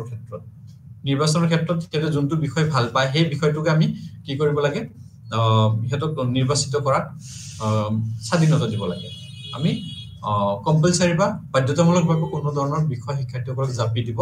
নালাগে এই কথাটো ইয়াতে কোৱা হৈছে যে আমি ইফেক্টিভ বা কাৰ্যকৰী মূল্যায়ন তেতিয়া কৰিব পাৰিম যেতে শিক্ষাৰ্থীসকলে ভাল পোৱা সাবজেক্টটো ইয়াতে পঢ়াৰ পিছত হেতে অবিয়াসলি হেতে বেছি জ্ঞান আহৰণ কৰিব পাৰিব আগ্ৰহটো বেছি থাকিব তেতিয়া আমি হেতক কাৰ্যকৰীভাৱে মূল্যায়ন কৰিব পাৰিম আৰু এটা কথা কোৱা হৈছে যে মূল্যায়ন ইয়াতে কিহৰ কথা কোৱা হৈছে যে ব্যক্তিকেন্দ্ৰিক মূল্যায়নৰ কথা কোৱা হৈছে ব্যক্তিকেন্দ্ৰিক মানে প্ৰত্যেকজন ব্যক্তিক বেলেগ ৰূপত আমি মূল্যায়ন কৰিব লাগে হেতু 2020 চনৰ শিক্ষা নীতিত কোৱা হৈছে যে প্ৰত্যেকজন ব্যক্তি নিজস্ব ক্ষমতা বেলেগ নিজস্ব দক্ষতা বেলেগ নিজস্ব গোটেই গুণখিনি বেলেগ গতিকে সেই গুণখিনি বেলেগ হোৱাৰ কাৰণে প্ৰত্যেকে বেলেগ বেলেগকে কি কৰিব লাগে ইন্ডিভিজুৱেলাইজড অ্যাসেসমেন্টৰ কথা কোৱা হৈছে ব্যক্তিগতভাৱে এইখিনি কি কৰিব লাগে ব্যক্তিগতভাৱে প্ৰত্যেকে বেলেগ বেলেগ ৰূপত মূল্যায়ন কৰিব লাগে তাৰপিছত ইয়াত আৰু কোৱা হৈছে যে আমি কোনো এটা বিষয় মূল্যায়ন যেতিয়া কৰো মূল্যায়নত মুখস্থ হলনি আমি সেই কনসেপচুৱেল ক্লিয়াৰ হোৱাৰ দিকটোৰ ওপৰতে গুৰুত্ব দিব লাগে তাৰপিছত ইয়াত আৰু কোৱা হৈছে মূল্যায়ন সংস্থা স্থাপনৰ পৰামৰ্শ দিছে যেনেকৈ এনটিএৰ কথা আমি ক'ব পাৰো তাৰপিছত নেশ্যনেল এছেছমেন্ট চেণ্টাৰ যাক আমি এনএসি বুলি কওঁ তাৰপিছত ইয়াত আৰু কোৱা হৈছে এনটিএ কি কৰে এনটিএ গোটেই টেস্টিং গোটেই ন্যাশনাল লেভেলত গোটেই প্ৰক্ৰিয়াখিনি মূল্যায়ন কৰে বিভিন্ন প্ৰবেশ পৰীক্ষা হওক বা প্ৰতিযোগিতামূলক পৰীক্ষাই হওক তেনেকুৱা ধৰণৰ বিভিন্ন পৰীক্ষা মূল্যায়ন কৰে এনটিএ ন্যাশনাল টেস্টিং এজেন্সি বুলি কোৱা হয় ন্যাশনাল টেস্টিং এজেন্সি এইখিনি কৰে গতিকে সেই তেনেকুৱা ধৰণৰ সংস্থাবিলাক স্থাপনৰ পৰামৰ্শ দিছিলে বা স্থাপনৰ ওপৰত গুৰুত্ব দিছিলে তাৰপিছত ইয়াত আৰু এটা কথা কোৱা হৈছিল কি যে এটা আৰু এটা কথা কোৱা হৈছিল যে শিক্ষাৰ্থীসকলৰ মূল্যায়নৰ ক্ষেত্ৰখনক অধিক উন্নত কৰিবৰ কাৰণে ন্যাশনাল হায়াৰ এডুকেশ্যন ৰেগুলেটৰী কাউন্সিলে কি কৰিছিল গোটেই বস্তুখিনিক চোৱাচিতা কৰাৰ কাৰণে গুৰুত্ব দিব লাগে বুলি কোৱা হৈছিল যে মূল্যায়ন প্ৰক্ৰিয়া অধিক উন্নত কৰিবৰ কাৰণে অধিক ফলপ্ৰসূ কৰি তুলিবৰ কাৰণে ন্যাশনাল হায়াৰ এডুকেশ্যন কাউন্সিলে ৰেগুলেটৰী কাউন্সিলে কি কৰিব ইয়াক চোৱাচিতা কৰিব গতিকে এনেদৰে নতুন শিক্ষা নীতিয়ে পৰামৰ্শ কি মূল্যায়নৰ ক্ষেত্ৰখনৰ কাৰণে বিশেষ কিছুমান গুৰুত্বপূৰ্ণ পৰামৰ্শ আগবঢ়োৱা আমি দেখিবলৈ পাওঁ তাৰপিছত আহিল মূল্যায়নৰ ক্ষেত্ৰখনত থকা কিছুমান নতুন দিশ আমি আলোচনা কৰি আছো তাতে দুটা দিশ ইয়াতে কোৱা হৈছে অনলাইন আৰু চাহিদামূলক মূল্যায়ন অনলাইন মূল্যায়নটো এটা নতুন দিশ পৰম্পৰাগত মূল্যায়নৰ আওতাত গৈ আমি অনলাইন মূল্যায়নৰ কথা আলোচনা কৰো অনলাইন মূল্যায়ন হল গোটেই প্ৰক্ৰিয়াখন কি হয় অনলাইন যোগে সম্পূৰ্ণ হয় শিক্ষাৰ্থীসকলে শিক্ষানুষ্ঠানত যাব নালাগে শিক্ষানুষ্ঠানত গৈ ইয়াতে উপস্থিত হ'ব নালাগে ঘৰত বহিয়ে কি কৰিব নিজৰ অৰ্জিত জ্ঞানৰ ওপৰত ইয়াতে কি কৰিব পৰীক্ষা দিব ঘৰত বহি অনলাইন প্ৰক্ৰিয়া সম্পূৰ্ণ হয় তাৰপিছত চাহিদামূলক মূল্যায়ন হল যে শিক্ষাৰ্থীসকলে যেতিয়া নিজে ইচ্ছা কৰিব পৰীক্ষা দিবৰ কাৰণে নিজে সময় বিচাৰি পাব তেতিয়া পৰীক্ষা দিব এইটো চাহিদামূলক অন ডিমান্ড এক্সাম কোৱা হয় এতে অনলাইন এক্সামত অনলাইন পৰীক্ষাত কোৱা হৈছে যে এই পৰীক্ষা ব্যৱস্থাটো প্ৰযুক্তি বিজ্ঞানৰ আধাৰত বা কম্পিউটাৰ বা তেনেকুৱা ধৰণৰ বিভিন্ন যন্ত্ৰৰ সহায়ত কি কৰা হয় সম্পূৰ্ণ কৰা হয় ইন্টাৰনেট সংযোগ থাকিব লাগিব এটা ব্ৰাউজাৰ থাকিব লাগিব তাৰ পিছত এটা ডিভাইস থাকিব লাগিব এটা যন্ত্ৰ থাকিব লাগিব কম্পিউটাৰ হ'ব পাৰে মোবাইল হ'ব পাৰে ট্যাবলেট হ'ব পাৰে বা তেনেকুৱা ধৰণৰ ল্যাপটপ হ'ব পাৰে বিভিন্ন তেনেকুৱা ধৰণৰ যন্ত্ৰ থাকিব ইন্টাৰনেট কানেকশন থাকিব আৰু ব্ৰাউজাৰ থাকিব এই তিনিটা কম্পোনেন্টৰ সংযোজনত আমি অনলাইন পৰীক্ষা দিব পাৰো বা অনলাইন মূল্যায়ন কৰিব পাৰো অনলাইন মূল্যায়নৰ ধাৰণাটো বিশেষকৈ জনপ্ৰিয় হৈ উঠিছিল কোভিড-19 ৰ পিছত যোনটো আমি প্ৰথমে আলোচনা কৰিছো কোভিড-19 ৰ পিছত অনলাইন মূল্যায়নৰ ধাৰণাটো অধিক জনপ্ৰিয় হৈ উঠা আমি দেখিবলৈ পাওঁ সমান্তৰালভাৱে ইয়াত আৰু কোৱা হৈছে চাহিদামূলক পৰীক্ষাত ইয়াতে শিক্ষাৰ্থীসকলৰ নিজৰ সুবিধা আৰু সময় অনুসৰি পৰীক্ষা দিবলৈ অনুমতি দিয়ে শিক্ষাৰ্থীয়ে প্ৰস্তুত হোৱাৰ পিছত পৰীক্ষা ইয়াতে গুৰুত্ব দিয়ে শিক্ষাৰ্থী যেতিয়া নিজে প্ৰস্তুত হ'ব মই এতিয়া পৰীক্ষা দিব পাৰিম এতিয়া আমাৰ পৰম্পৰাগত মূল্যায়ন ব্যৱস্থাত কি থাকে শিক্ষানুষ্ঠানটোৱে কি কৰিব আগতেকে সময়সূচী প্ৰস্তুত কৰি উলিয়াব যে এইখিনি সময়ৰ পৰা আমাৰ পৰীক্ষা অনুষ্ঠিত হ'ব যদি সেই সময়ছোৱাত যদি শিক্ষাৰ্থীসকলে কি হোৱা নাই গোটেই বিষয়খিনি পঢ়ি শেষ কৰিব পৰা নাই বা মানসিকভাৱে কিবা প্ৰস্তুত হৈ থকা নাই মানসিকভাৱে কিবা সমস্যাৰ সন্মুখীন হৈ আছে তেতিয়াহ'লে সেই শিক্ষাৰ্থী কি আমাৰ পৰম্পৰাগত শিক্ষা মূল্যায়ন ব্যৱস্থা মতে শিক্ষাৰ্থীজন কি কৰিব লাগিব পৰীক্ষাত বহিব লাগিব নহলে পৰীক্ষা দিয়াৰ পৰা বিৰত থাকিব লাগিব নেক্সট বা পিছৰ বছৰ দিব লাগিব সেইটো আমাৰ পৰম্পৰাগত মূল্যায়ন বা পৰীক্ষা ব্যৱস্থা কিন্তু চাহিদামূলক মূল্যায়নত হেতুৰ সেই সমস্যাটো দূৰ কৰিবৰ কাৰণে কোনো এজন শিক্ষাৰ্থীয়ে কৰিকে নহয় জুন মাহত এক্সাম হ'ব মইতো জুন মাহত গোটেইখিনি পৰীক্ষা কৰিব পৰা নাই গতিকে মই পৰীক্ষা শেষ কৰিব পৰা নাই মইতো এক্সাম বহিব নোৱাৰিম সেই শিক্ষাৰ্থীজনে কি কৰিব পাৰে অন ডিমান্ড এক্সামৰ কাৰণে এপ্লাই কৰিব পাৰে হেতু অনলাইনতে হয় অন ডিমান্ড এক্সামৰ কাৰণে বা চাহিদামূলক পৰীক্ষাৰ কাৰণে এপ্লাই কৰিব যে মোৰ এখিনি কমপ্লিট হোৱা নাই মোৰ এটো সমস্যা আছে গতিকে মই এই সময়ত এক্সাম দিব নোৱাৰো মোৰ কাৰণে জুলাই মাহৰ কোনবা এটা দিন বা আগষ্ট মাহৰ কোনবা এটা দিন নিৰ্ধাৰণ কৰিব লাগে সেই সময়টো শিক্ষাৰ্থীজন নিজে কি কৰিব নিৰ্ধাৰণ কৰিব আৰু নিৰ্ধাৰণ কৰাৰ পিছত শিক্ষানুষ্ঠান বা কৰ্তৃপক্ষক কি কৰিব সেইখিনি অৱগত কৰাব গতিকে শিক্ষাৰ্থীসকলৰ নিজৰ সুবিধা নিজৰ সময় অনুসৰি এই পৰীক্ষা অনুষ্ঠিত হয় কাৰণ ইয়াক অন ডিমান্ড এক্সাম বা চাহিদা ভিত্তিক পৰীক্ষা বুলি কোৱা হয় গতিকে চাহিদা ভিত্তিক পৰীক্ষা বৰ্তমান সময়ত অধিক কি হৈ আছে জনপ্ৰিয়তা লাভ কৰিছে আমাৰ বিশেষকৈ ৰাষ্ট্ৰীয় মুক্ত বিদ্যালয় যাক আমি NIOS বুলি কওঁ national institute of open schooling এটো অনলাইন অন ডিমান্ড এক্সামটো বহুত হেতে আৰম্ভ কৰিছে ঠিক তেনেকৈ আমি ইয়াত আৰু অন ডিমান্ড এক্সামত আমি আৰু কিছুমান হেৰি পাওঁ আমাৰ ইগনো আৰম্ভ কৰিছে ইগনো অন ডিমান্ড এক্সাম আৰম্ভ কৰিছে 2018 চনৰ পৰা ইগনোত more than 135 কোর্স কি হৈছে অন ডিমান্ড এক্সামত চলি আছে 135 কোর্স গতিকে অন ডিমান্ড এক্সামটো বৰ্তমান সময়ত এটা জনপ্ৰিয়তা লাভ পাই হৈছে গতিকে যিসকল শিক্ষাৰ্থীয়ে বিভিন্ন কাৰণত কি কৰিব নোৱাৰে শিক্ষানুষ্ঠানে নিৰ্ধাৰণ কৰি দিয়া সময়সূচী মতে পৰীক্ষাত বহিব নোৱাৰে সেই শিক্ষাৰ্থীসকলে নিজৰ সময় আৰু সুবিধা অনুসৰি পৰৱৰ্তী পৰ্যায়ত কি কৰিবলৈ পৰীক্ষা দিবলৈ সুবিধা পায় এটো হৈছে অন ডিমান্ড বা চাহিদা ভিত্তিক মূল্যায়ন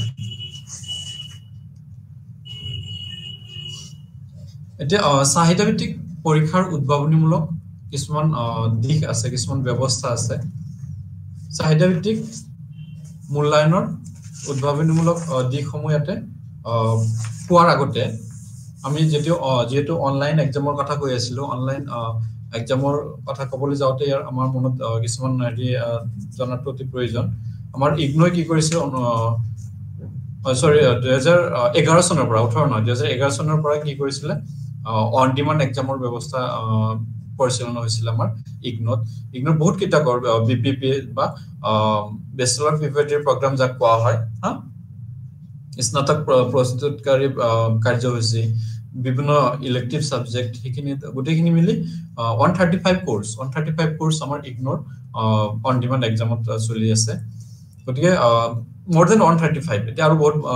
বাঢ়ি গৈছে গতিকে সেই গোটেই প্ৰক্ৰিয়াখিনি ইগনোৰ কি কৰিছে অন ডিমান্ড এক্সামত গুৰুত্ব দিছে আৰু এই গোটেই প্ৰক্ৰিয়াখিনি কি হয় অনলাইন যোগেদি সম্পূৰ্ণ হয় যেতিয়া আমি অনলাইন এক্সামৰ কথা কওঁ অনলাইন পৰীক্ষা ব্যৱস্থাৰ কথা ক'বলৈ যাওঁতে আমাৰ মনত সেই অনলাইন পৰীক্ষাৰ এটা ব্যৱস্থা হৈছে অন ডিমান্ড এক্সাম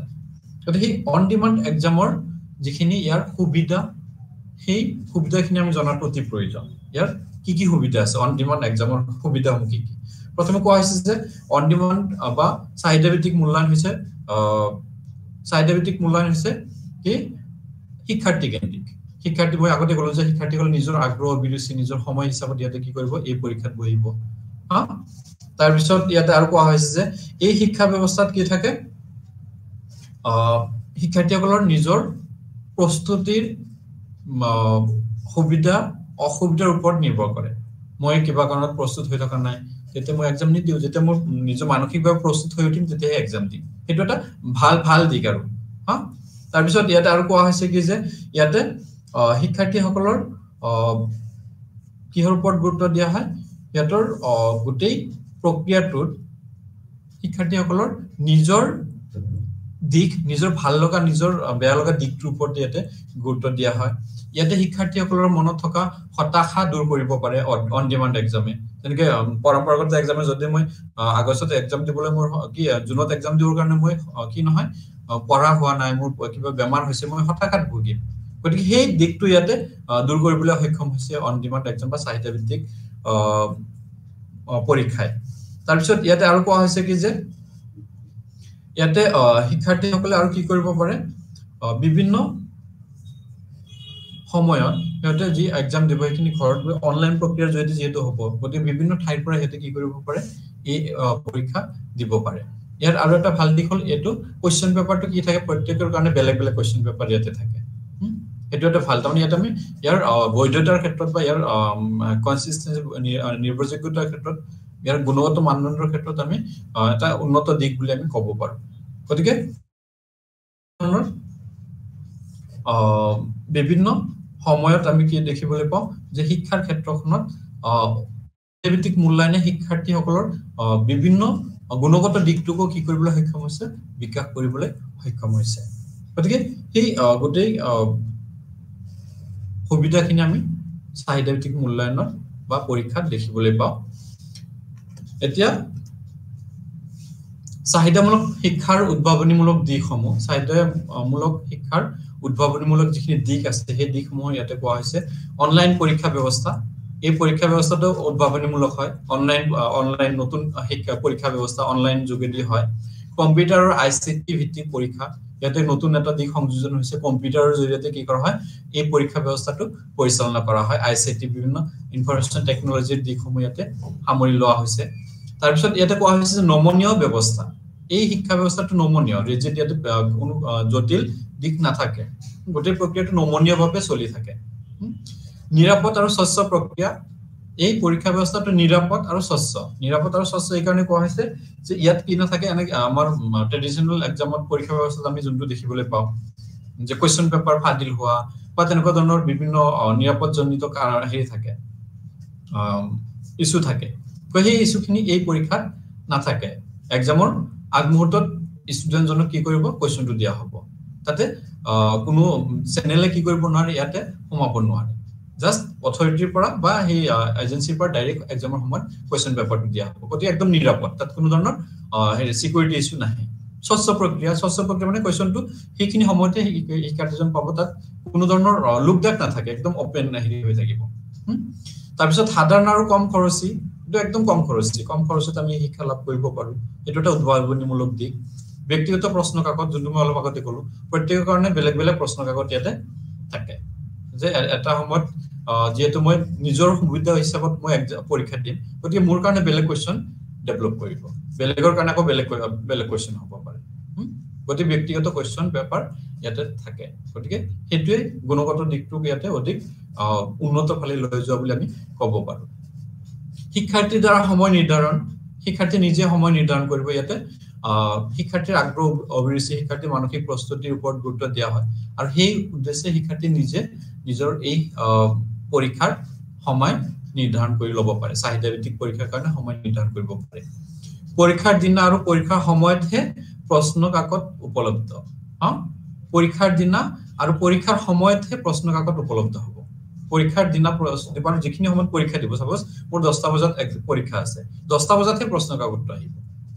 এটা নতুন এটা মূল্যায়নৰ এটা নতুন দিক পৰীক্ষাৰ ব্যৱস্থাৰ নতুন দিক সেই ইস্যুজ বিলাক তেতিয়া সৃষ্টি নহয়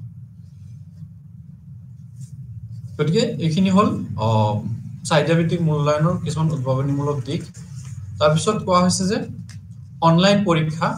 পৰীক্ষাটো মই অলপ আগতে আলোচনা কৰিলে অনলাইন পৰীক্ষা হ'ল শিক্ষাৰ্থীয়ে যেতিয়া কাগজ কলম ব্যৱহাৰ নকৰাকে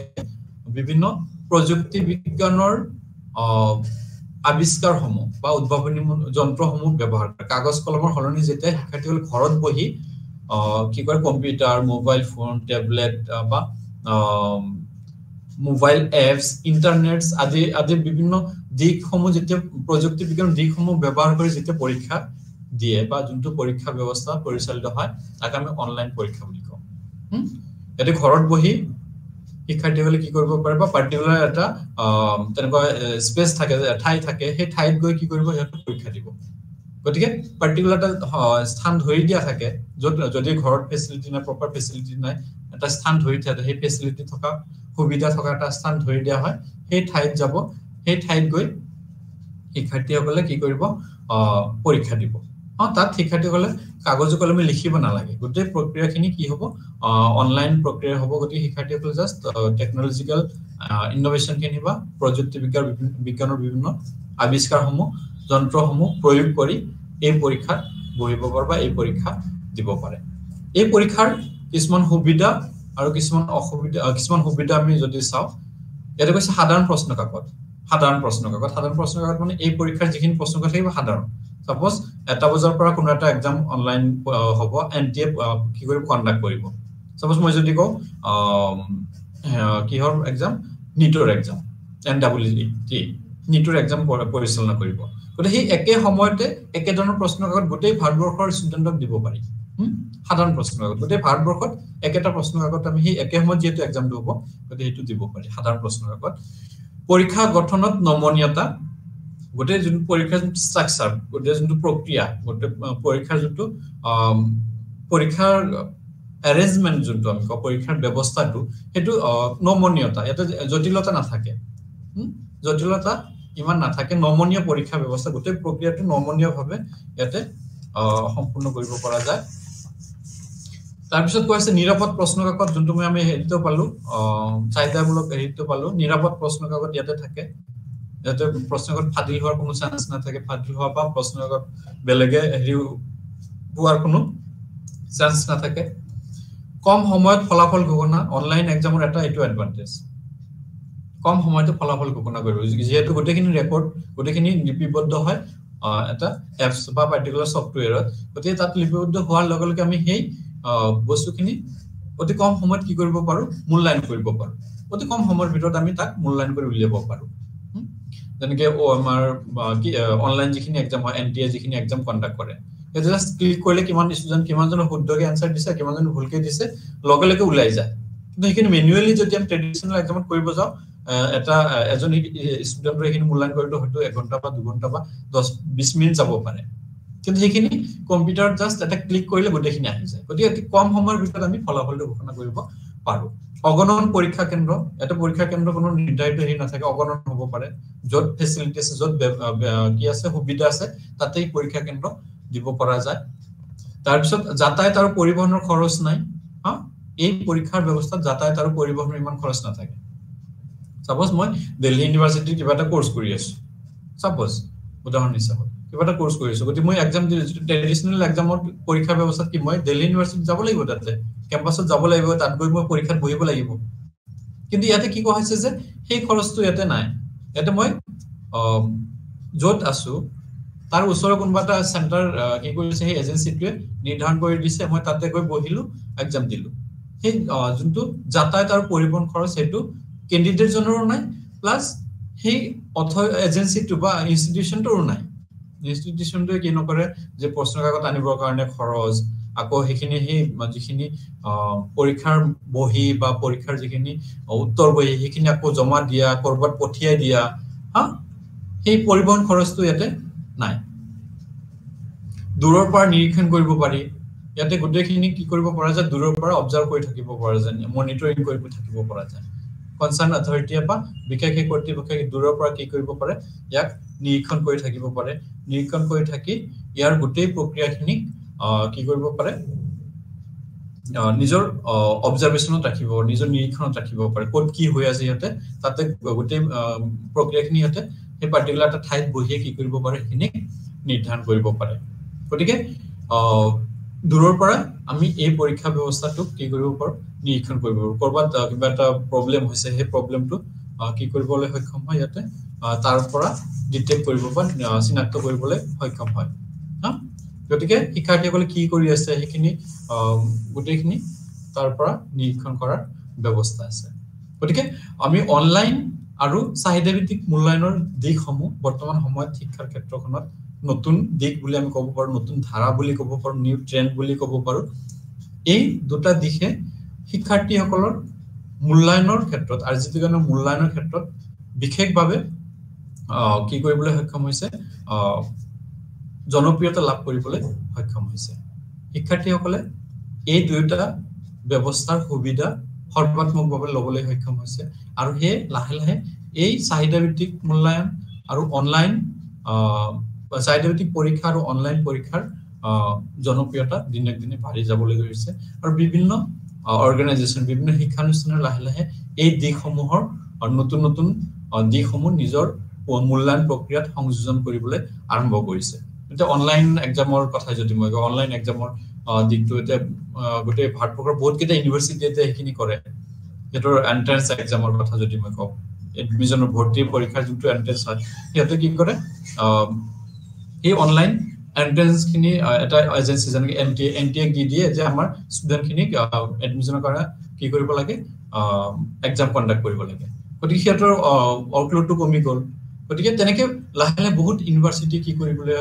আগবাঢ়িছে এই অনলাইন আৰু অন ডিমাণ্ড এক্সামৰ যোনটো ব্যৱস্থা সেই ব্যৱস্থাৰ সুবিধাসমূহ গ্ৰহণ কৰিবলৈ আগবাঢ়ি অহা আমি দেখিবলৈ পাওঁ গতিকে প্ৰিয় শিক্ষাৰ্থীসকল আজি সময় হৈ আহিল ইমানতে সামৰিছো নমস্কাৰ